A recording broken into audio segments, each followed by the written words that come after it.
Hola, John Tou, Boker Tou, Laila Tou. Buenos días, buenas tardes, buenas noches, dependiendo del lugar donde te encuentres. Bienvenido, bienvenida. Con un nuevo tema el día de hoy. En las redes sociales aparecen profetas cristianos y profetisas cristianas y algunos que también se están iniciando en las raíces hebreas y hablan de un David que Dios levanta en Venezuela. Lo segundo que hablan es de cinco naciones en las cuales Dios va a estar actuando en primer lugar. También se habla de una república cristiana de Venezuela. Por nuestra parte, nosotros tenemos nuestra posición, pero hoy vamos a aportar alguna información en vista de toda la desinformación que hay respecto a este tema desde el punto de vista bíblico hebreo. Y lo primero es lo siguiente, el primer punto, que este David que supuestamente Dios levanta en Venezuela, ese David, de acuerdo a la información que aportan los profetas cristianos, sería un candidato presidencial.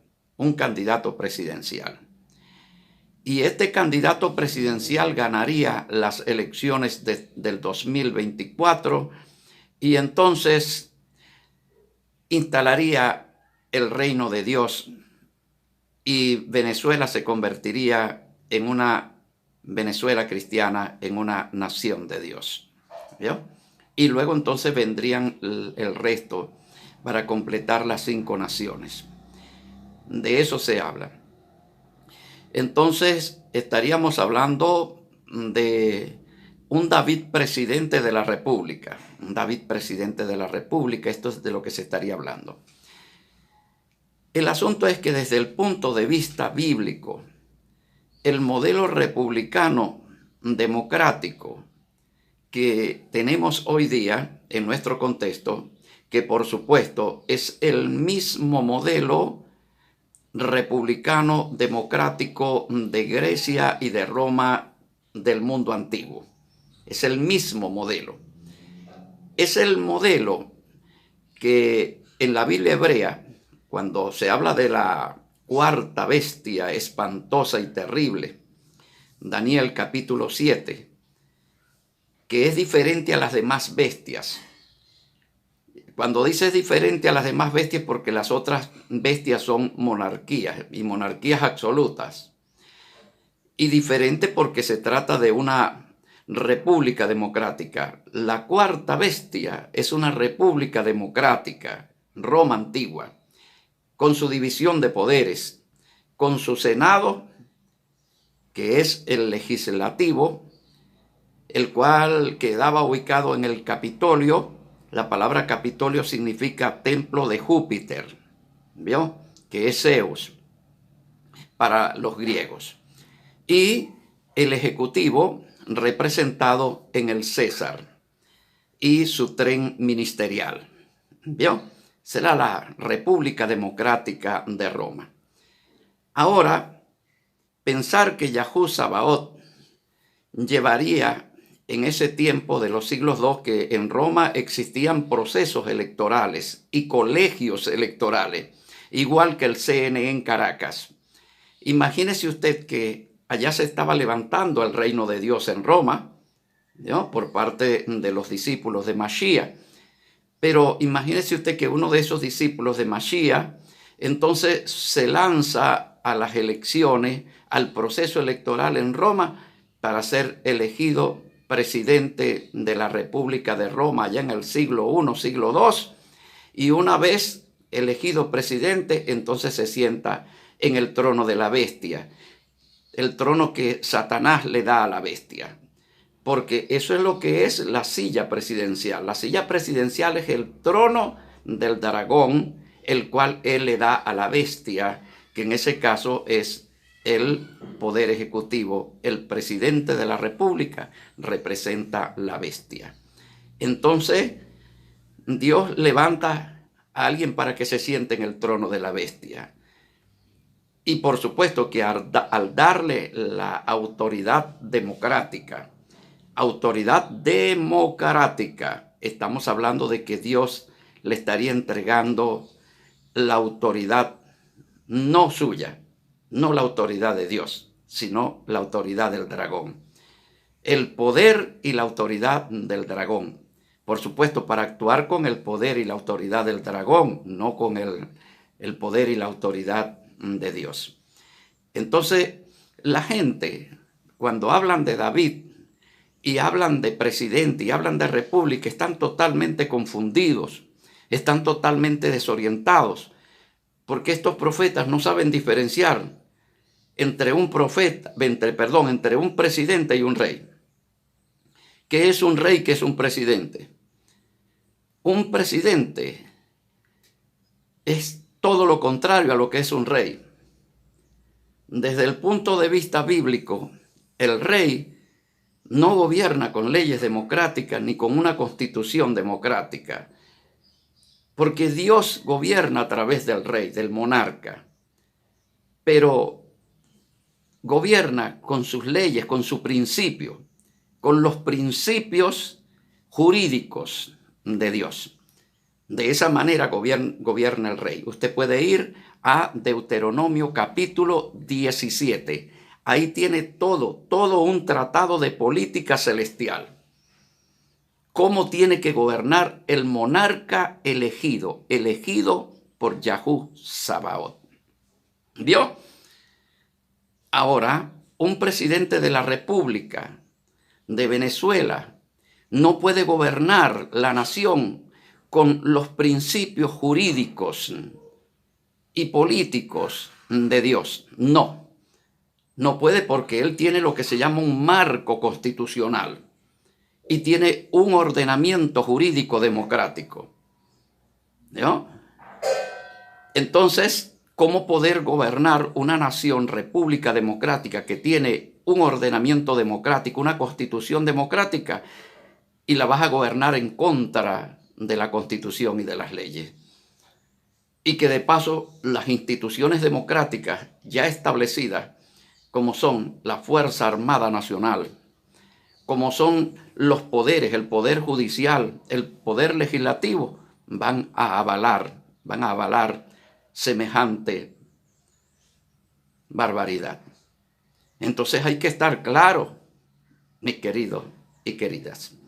Entonces, cuando la Biblia habla de David, no habla de una figura presidencial, por favor. No tenemos una sola experiencia en toda la historia bíblica que Yahú Sabaoth haya intervenido democráticamente a través de colegios electorales, a través de procesos electorales, para cambiar el presidente de una nación y elegir un nuevo presidente. Eso no existe. Eso no es bíblico. Eso es anacrónico. Eso es totalmente anacrónico. Anacrónico es todo aquello que es sacado de su tiempo, de su lugar, de su contexto original. Entonces, si queremos saber qué es un David y cómo hace Yahú para levantar un David, la única fuente de información que tenemos no son los profetas cristianos, por supuesto. La única información que tenemos es la propia Biblia. La propia Biblia nos dice que es un David. Y David primeramente es un ungido. Los presidentes, hay gente que las ungen para ser presidente de la república. Imagínese usted qué barbaridad. ¿Vio? Entonces Dios ha elegido al hermano fulano de tal para que se presente a las elecciones presidenciales y Dios le va a dar el triunfo, por lo tanto vamos a proceder a ungirlo. Los presidentes no se ungen, ¿no? Los que se ungen son los reyes. El rey concentra en su mano todos los poderes. Un rey, un monarca, concentra en su mano poder ejecutivo, poder legislativo, poder judicial. ¿No? Un presidente no, porque un presidente obedece a un modelo de separación de poderes, donde él solamente le toca actuar desde uno solo de los poderes, que es el poder ejecutivo. Pero tiene contraparte los otros poderes, como es el poder judicial y el poder legislativo. Por otra parte, el poder electoral, que también existe. Bien, entonces tenemos que madurar un poco en cuanto a esto, ¿no? Y saber definitivamente que Dios no va a levantar ningún David democrático, republicano, o que por medios electorales va a realizar la obra del Eterno. Cuando nosotros nos vamos al contexto bíblico, a la historia bíblica, nos conseguimos cómo Yahú ha actuado en todo el curso de la historia, ¿no? Y vemos el caso, por ejemplo, de la posesión de la tierra. Pasen y tomen posesión de la tierra, ¿no? Y lo que dijo Josué, estos gigantes los vamos a comer como panes, ¿no? Y con nosotros está nuestro Elohe. Ellos no, ellos están totalmente desamparados porque no tienen a Elohe con ellos. Por lo tanto, la victoria es nuestra, ¿vio? Y ya sabemos que Yahú le dio la victoria a Israel sobre grandes naciones como, por ejemplo, los amalecitas, los filisteos. Vemos el caso, por ejemplo, mis queridos Ajín, mis queridos Ajayot, el caso de Gedeón y los 300 guerreros. Gedeón levantó un ejército de 10,000 hombres para enfrentarse a un ejército amalecita que eran como las arenas del mar. Imagínese usted. Quizás allí habían por lo menos unos 30,000 hombres. ¿Vio? Una superioridad numérica. Y Yahú le dice, mira, con 10,000 hombres, si yo te doy la victoria con esos 10,000 hombres, es capaz de que tú digas que los 10,000 hombres fueron los que te dieron la victoria. Para ser presidente de la República en Venezuela, creo que se necesitan, por decir, creo que no estaré totalmente informado, pero por lo menos serían unos 7 millones de votos para ser presidente. Imagínese usted. Entonces, si un candidato presidencial cristiano reúne esos 7 millones de votos, él va a decir, el poder a mí me viene de los votos que yo logré y no de Dios, porque logré la mayoría. Y Yahú actúa en la historia, no es por mayoría, ni por medir fuerza, sino por su poder. Por su poder es que obra él en la historia. Y vemos el caso como Yahú Sabaoth manda en una, como decir, ridícula inferioridad de condiciones a este pequeño ejército de 300 hombres contra todo ese ejército que es como las arenas del mar. Y le dio una victoria contundente para que se manifestase su poder, no por las condiciones humanas, sino por su espíritu, por su poder. Vemos el caso de Sansón. Sansón cómo venció a los filisteos, un solo hombre, y no con su poder, porque cuando a él lo abandonaba el espíritu, el Ruach HaKodesh, él era igual que cualquier mortal, igualito que cualquier otro ser humano. Pero cuando el Ruach HaKodesh tomaba posesión de su cuerpo, entonces ahora la fuerza de Yahú Sabaoth obraba por medio del Ruach HaKodesh, obraba desde el cuerpo humano de Sansón. Entonces cuando Yahú Sabaoth va a dar la victoria a David, la da con unos pocos. Tenía 30 valientes, 30 nada más. Ni siquiera tenía 300 valientes, eran 30 valientes nada más que decidían la victoria de David. Por supuesto, es un ungido, es lo que se llama un Mashiach. La palabra Mashiach significa ungido. Entonces, Yahú Sabaoth primeramente levanta un ungido. Eso tenemos que tenerlo presente. Su instrumento es un Mashiach, es un ungido. Pero los ungidos no los levanta en repúblicas democráticas. Los levanta es desde su pueblo. Los nabiín, los profetas, no son gentiles, son israelitas todos, aunque sean injertados. Óigame bien, aunque sean injertados son israelitas. Aunque sean injertados son simiente de Abraham.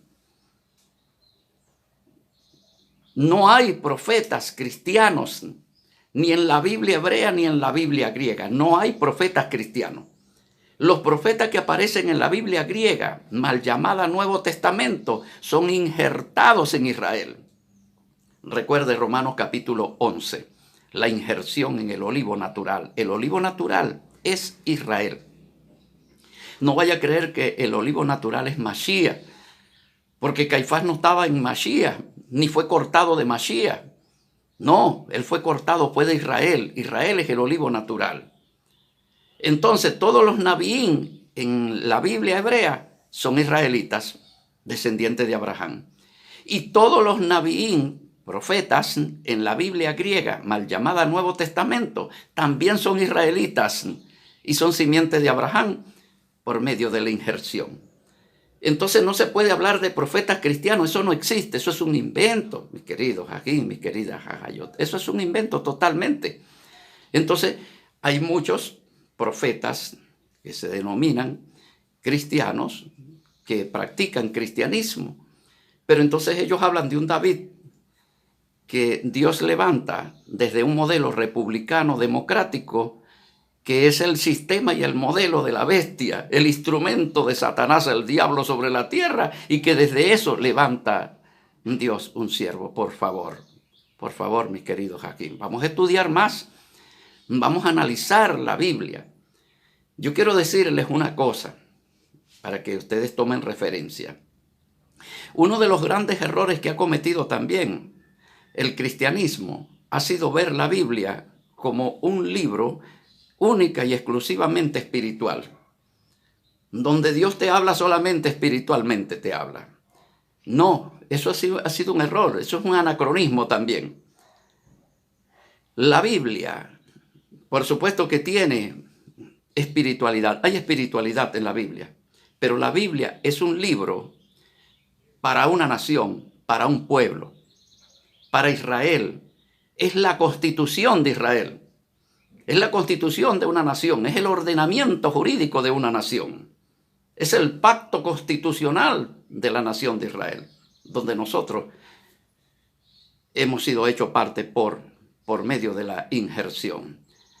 Ahora, en el tiempo bíblico, tanto de el mal llamado Antiguo Testamento como el mal llamado Nuevo Testamento, en esos tiempos bíblicos, no existe el concepto de separación de lo político y lo religioso. No, eso no existe allá. No es como acá, que acá se pretende que hay una separación de lo político va por una parte y lo religioso va por otra parte. En el mundo antiguo no, eso no existe. La política es la religión. En el mundo antiguo la política es la religión. ¿Yo? ¿O fue la religión? La política fue la religión. La persona que estaba haciendo religión estaba haciendo política. Una persona que estaba llevando un mensaje religioso era tomado como político, porque no había separación, no existía, eso no existió en el mundo antiguo. Entonces, la religión en el mundo antiguo fue la política y la política fue la religión. Los dioses eran los dioses de los estados. Por eso es que la Biblia no es un asunto única y exclusivamente espiritual, sino que la Biblia hay que tomarla como algo nacional de Israel. La Biblia en Israel del mundo antiguo es algo nacional. Tiene que ver con la nacionalidad. Repito, la Biblia tiene que ver en el mundo antiguo es con la nacionalidad de Israel. Y nosotros hoy día no podemos descontextualizarla. Hoy tiene que seguir siendo del mismo modo. La Biblia visto como algo nacional. La Biblia toda vista como algo nacional, única y exclusivamente de Israel. Única y exclusivamente de Israel. Y nosotros, los injertados por medio del nuevo pacto, israelitas. Ahora, punto de información. El Eterno sí está actuando en Venezuela y en América, pero actúa desde Israel. Primero levanta el reino de Israel con su David y luego empieza la actuación. Primero se levanta el reino, primero se levanta Israel y después Israel como instrumento del Eterno procede a cumplir con la liberación del territorio venezolano. Con un David israelita, no venezolano, sino israelita por injerción. Eso es lo bíblico, eso es lo verdadero. Mis queridos ajín, mis queridas ajayot. Bueno, bien, el día de hoy presentando ante ustedes un nuevo trabajo. Este que ven aquí en pantalla, en PDF. El reino de Dios versus el cristianismo. El reino de Dios versus el cristianismo. Esto es tremendo, porque esto va a ayudarnos a nosotros a desvincular el reino de Dios de la iglesia cristiana. Una cosa es el reino de Dios y otra cosa es la iglesia cristiana. Entonces aquí este título es el reino de Dios versus la iglesia cristiana, ¿no? La iglesia cristiana viene siendo, y por eso es importante estudiar esto, porque esto tiene un contenido más que todo histórico, que nos va a ir aportando mucha información, cómo se fue construyendo el cristianismo, cómo se fue construyendo la iglesia. Y no solamente el cristianismo en singular, sino los cristianismos, los cristianismos. Uno de los llamados padres de la iglesia dice que por lo menos existieron un poco más de 80 cristianismos entre finales del siglo I y el siglo II en adelante. Más de 80 cristianismos hasta el tiempo de Nicea, que surgió el catolicismo, unificando a todos esos cristianismos, ¿vio? Amarrando acuerdos. De hecho, de allí, de la asamblea de Nicea, salieron modificados también los textos evangélicos, así llamados, los evangelios. Salieron editados, salieron modificados para darle fuerza a la doctrina católica.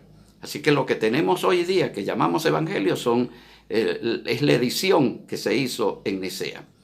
Entonces, queremos ver cómo se construyó esto que hoy día conocemos como la iglesia cristiana o las iglesias cristianas, que son una gran variedad de doctrinas y de dogmas opuestos, ¿vio? Anglicana, presbiteriana, metodista, pentecostales, libres, congregacionales, cuadrangulares, en fin, bueno, una sopeletra, ¿vio?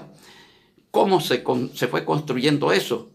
¿Y qué fue lo primario? Lo primario fue el reino de Dios. Entre paréntesis, en griego, teocracia, y que su antónimo sería democracia. La soberanía del hombre, la soberanía humana, la soberanía del pueblo. Aquí tenemos entonces el reino de Dios versus la iglesia cristiana. Muchísimas gracias por tu atención, gracias por seguirnos. ¿Te gustó este contenido? ¿Quieres seguir aprendiendo más, recibiendo más información? Entonces, primeramente, suscríbete al canal, suscríbete. Activa la campanita para que te llegue la siguiente notificación y no te cuesta nada ofrendar un me gusta, ¿ya? Pero si crees que te sale demasiado caro, que es demasiado esfuerzo, pues no regales el me gusta entonces. Pero si quieres y deseas hacerlo en tu corazón, regálanos un me gusta. Porque de esta manera nos estarás ayudando a llevar conocimiento, a que la empresa YouTube nos tome en cuenta para promocionar nuestros contenidos. También comparte este vídeo con tus amigos, con tus familiares, en tus redes sociales, compártelo y de esta forma estarás ayudando a el crecimiento, la extensión y el fortalecimiento del reino de Dios en Venezuela y en América. El Malhut de Yahú Sabaoth y de su rey Mashiach, Yahushua Nazareno. Será hasta una próxima oportunidad. Que Yahú, nuestro abacados, te bendiga y te guarde, haga resplandecer su rostro sobre ti. Alce sobre ti su rostro, tenga de ti misericordia y ponga en ti paz. Un abrazo y un beso santo para todos y para todas. Hasta pronto.